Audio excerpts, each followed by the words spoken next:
we are very glad to meet on chiassotv Mrs. Tienchi Liao Martin. Has a very long career for human rights, but also an academic career, and she was a past president of the Chinese Pen Club in Exile. She also edited the works of Xiao Bo, Nobel Prize for Peace. And she also edited the works of Mao Zedong. Perhaps we can talk a little bit about this argument too.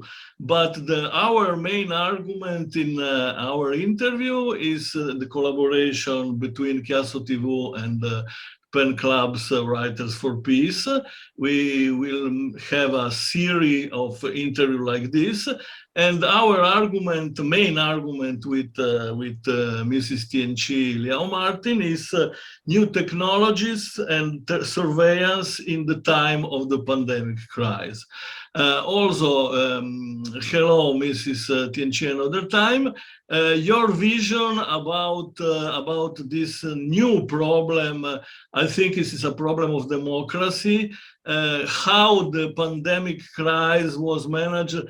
Perhaps also you know very well this situation in a state that is not so democratic like China, and then after also in Western world. Yes, yes. Our world is today really controlled by the digitalization, by the new technology. I think this happened since more than a quarter of century, the last 20 years, especially the late 10 years.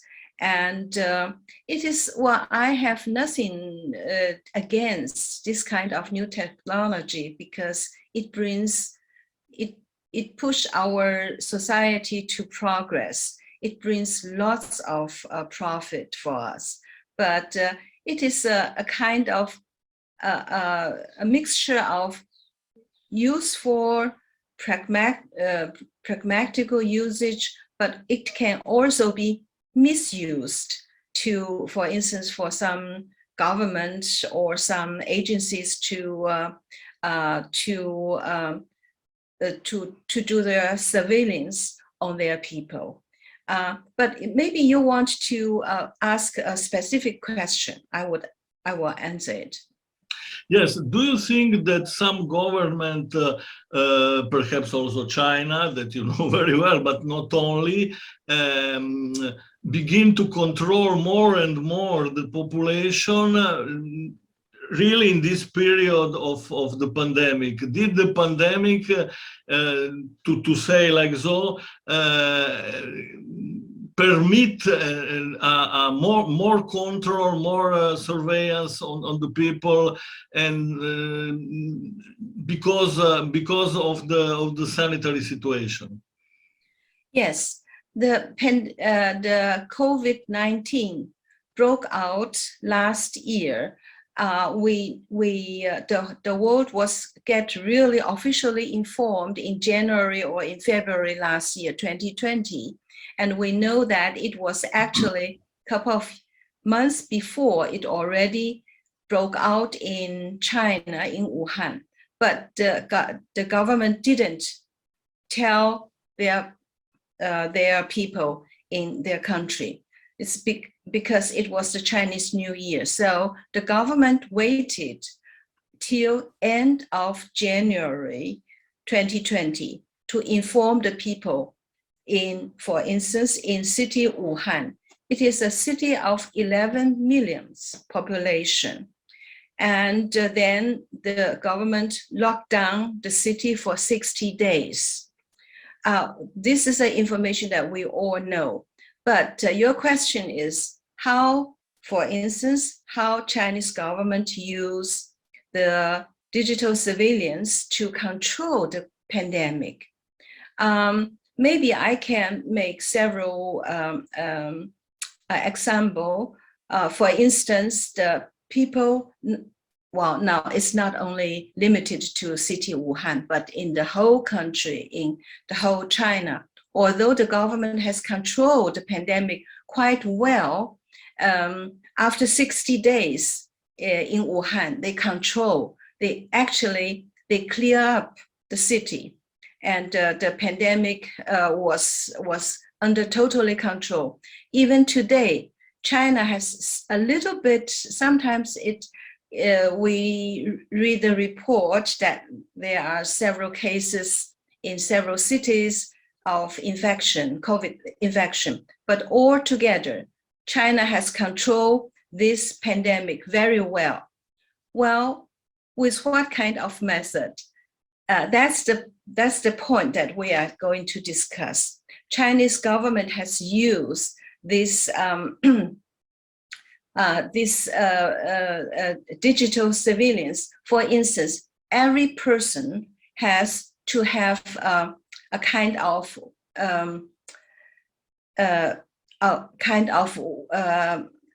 health wall. He or she has to wear it on its hand, and everywhere, if you go there, you have to show. And there are 3 colors in your app, in your health app. It is red, yellow, and green. And if it's green, you are okay. You can go everywhere. But if it's red or it's yellow, you have to stay in self-quarantine. And they are everywhere in China, testing centers and so on. So everything will be collected, every information about this person, your temperature, your past medical history has been collected and put into a file. And this file is in your app. And they can every time see what your medical history. And so with this method, they have also, for instance, everywhere there are cameras installed. And if people should stay at home to have self surveillance, self quarantine, if he or she break the rule and go out, they know it immediately. They will catch you right away. So this control is really very strict. And they also, the authority also use, how do you say, the drum, the drum, and they can, even from the drum, they can watch the people, and Yes. from certain distance, they can measure your temperature. So yes, it's just like science fiction. It's very special in China, but this is only one side of the story. With this technique, you can catch everyone within a very short time. Yes, sure. And if you can say us a difference between China and the Western countries, and also the case of Hong Kong, where political riots also, China's government decided not to permit all the democracy that was before in Hong Kong. The situation with these drones and all this surveillance in China is also applied in Hong Kong or not in this moment, at this time? Yes.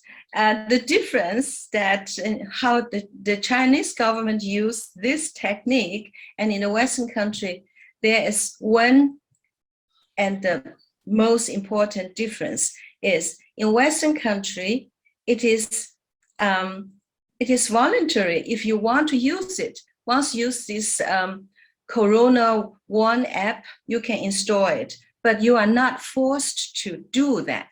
But in China, it is mandatory. Everyone has to bow to this law. So that actually it's just you have this app in your body. It is I have to mention this so-called social credit system. This is a card. It's just like a bank card and such a card. And on this card, every personal data is on it. Your health condition, your bank information, and your tax situation, and everything. So this is mandatory since last year, since 2020. Every Chinese citizen has to have this kind of social credit card. And so that, but with this card, they can follow you everywhere. They know who you are. They can catch you. A Chinese policeman said, we can catch everyone in our country within 7 minutes. This is horrible. So you ask the situation in Hong Kong. Of course, in Hong Kong, you see this, this new technology has really very strong social impact. I remember the Jasmine Revolution in 2000, I don't know, in 2010 or no, 2009, the Jasmine Revolution in Tunisia. This electronic devices has played a very important role. You don't have to publish any information. You just post something online. Everybody can see it. And you can call off, or you can call on a mass protest action within, I don't know, 10 minutes. Everybody see it and they go on to the street. And the same thing happened in Hong Kong too. As you know, in 2019, that's 2 years ago, the Hong Kong people in April, the Hong Kong people start one action that's called anti-extradition law. Because with this extradition law, the Chinese government can use their police forces to catch or to arrest anyone in Hong Kong and deliver this Hong Kong citizen back to China. And this Hong Kong citizen is will be trialed in China instead in Hong Kong. So the people in Hong Kong were afraid, so they go on the street and protest. And this protest action is just like a snowball. It becomes greater and greater and greater. And within a couple of months, or hundreds, thousands of people go to street. And in the high high time, or even over 1 million people go to the street. You just imagine in Hong Kong, there is 7.5 million population. 1 million go to the street and protest. And the Chinese government was really, really scared about this development. So they use these electronic devices. The police have the best equipment to detect who has participated in this action. They take pictures, they use the cameras, they use drone, they use all this the electronic methods to control the people. But the young people in Hong Kong, they are very clever. They use it too. They just post all the information online. So everybody go online and you got the best information. You know, well, tomorrow at 2 o'clock in the afternoon, please come all together to Central, for instance. So people just gather together. So this new technology is good for the government to control the people. It's also good for normal people who can use it. But you know, last year, 2020 July, the Beijing government has imposed the so-called security law in Hong Kong.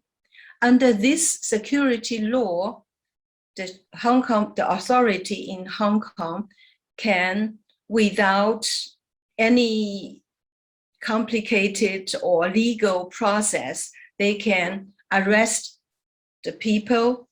So there are journalists, students, teachers, workers, or lawyers, they are arrested. And so the situation in Hong Kong is really, really very sad, because all the brave people who try to raise their voice to fight for freedom and human rights, and to fight to protect the press freedom, they disappeared, or they are now in jail, waiting for their sentence. So I have to say, this modern technique is also an instrument. It can be misused by the authoritarian regime. Sure, but it's also a question for you. It is true that in China, I think it's true, but you will answer to us, that also in online internet is controlled in China, in continental China, not in Hong Kong.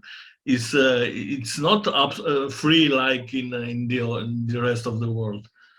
Of course not.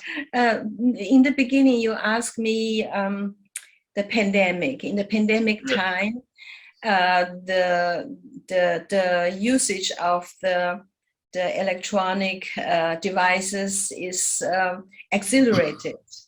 And I can tell you the government used this method to fight against the virus, and which is good, I mean, but it also used the same tool to fight against not even dissident, but fight against people who want to share information with others.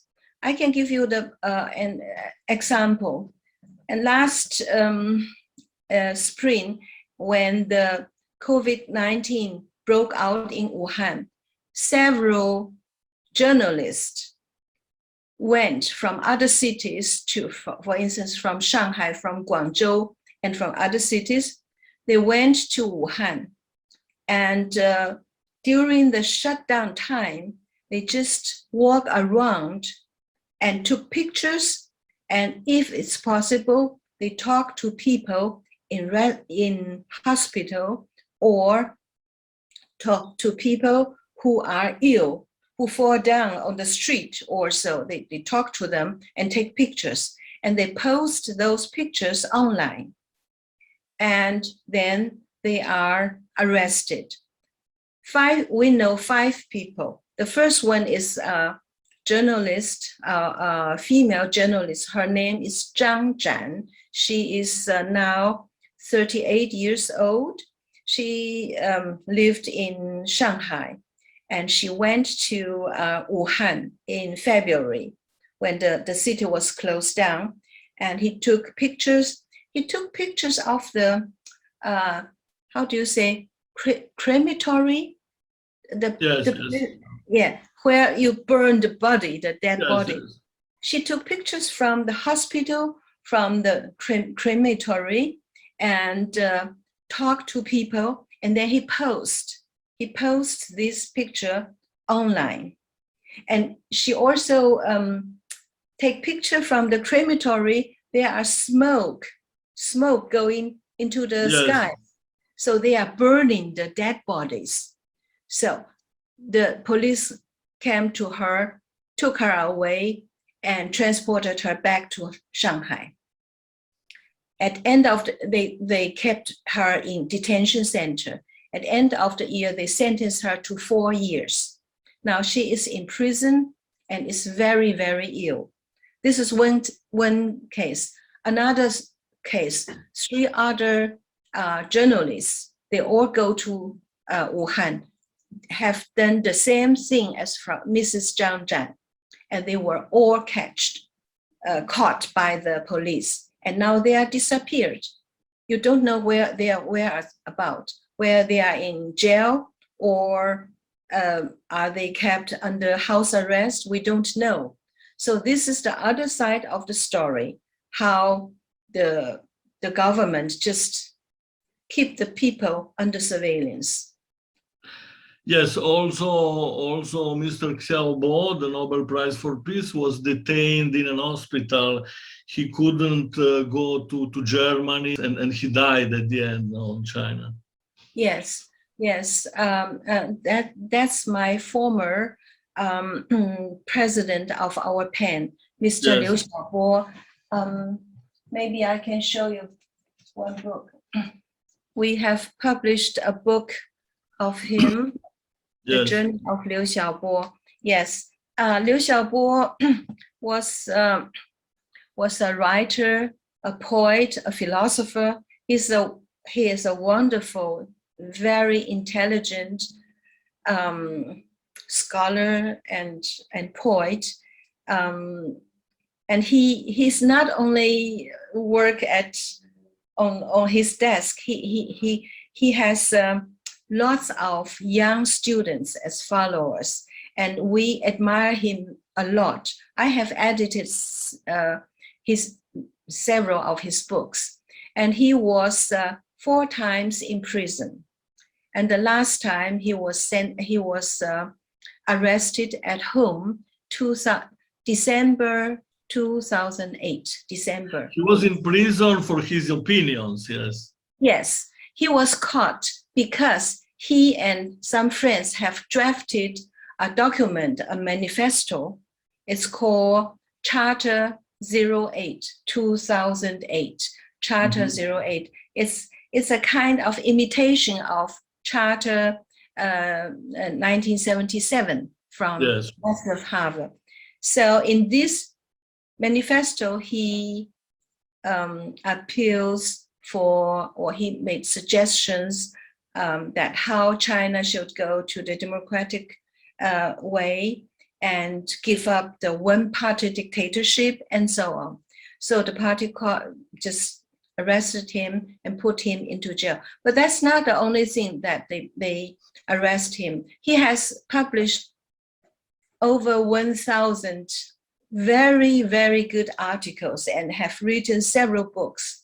And so that they accused him first of because of this Charter 08. Then the court has listed 6 articles with the title. In those articles, he has criticized the Chinese Communist Party. In this article, he has criticized our legal system and so on. So he was arrested, and a year later, he was sentenced to 11 years. That's the 4th time that he was thrown into jail. And a year later, that's 2010, he has received the Nobel Peace Prize. And but he cannot go there in December 10th of 2010. It was the ceremony in Oslo, and he could not go. He was in prison. Either his wife or friends or relatives, anyone from China, was not allowed to leave the country in December 2010. So I and some other friends went to Oslo. So we have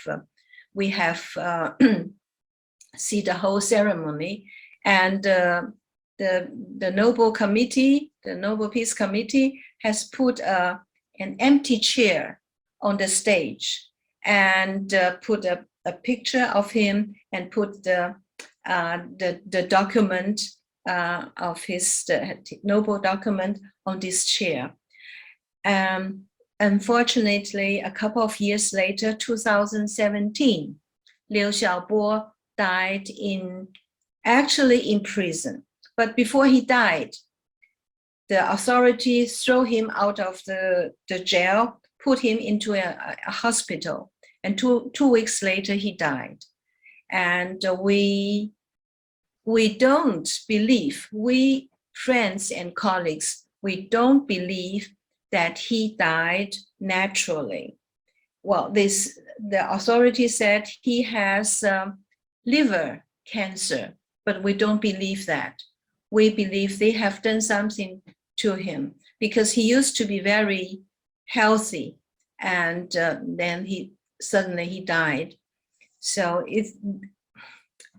well, under such a totalitarian regime, you don't only lose your freedom of speech, your freedom of movement, your freedom of gather together, you also lose your freedom, personal freedom, and you lose your life. Yes, this is very sad.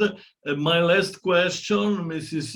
Tienchi Liao Martin, is also in this pandemic situation, in this time of pandemics and the control and surveillance, do you think there is a future of democracy in China? Can be, perhaps? Well, it's not easy to answer, but I do believe China someday will change. I mean, the government has controlled everything.